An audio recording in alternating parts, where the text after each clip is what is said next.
important part of a secretary's duties in respect of board and committee meeting and shareholders meetings consist of the preparation of an agenda before each meeting and the writing up of the minutes.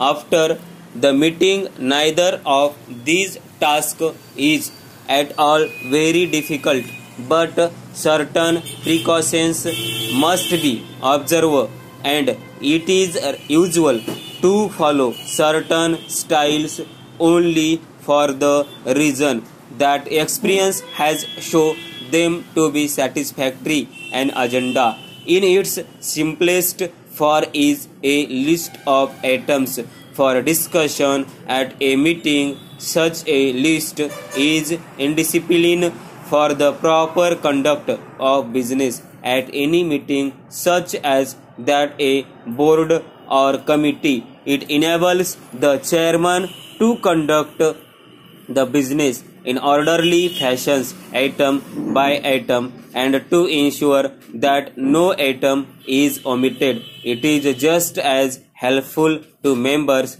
who can follow the proceedings with ease, be ready to raise their points at the appropriate time, and refrain from rising to soon matters down for discussion later in the meeting. If the agenda is circulated before the meeting, it gives each member an opportunity of considering in advance, ready to state his views on each item as it is reached.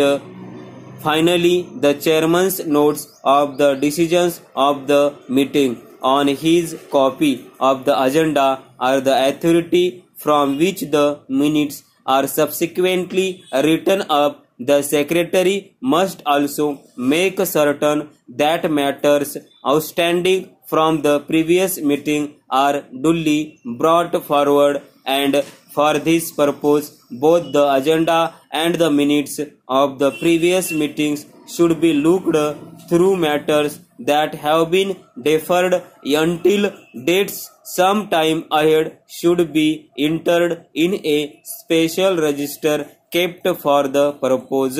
This can be ruled in columns representing the meetings, the item being entered in the column provided for on the left hand side of the register. Stop.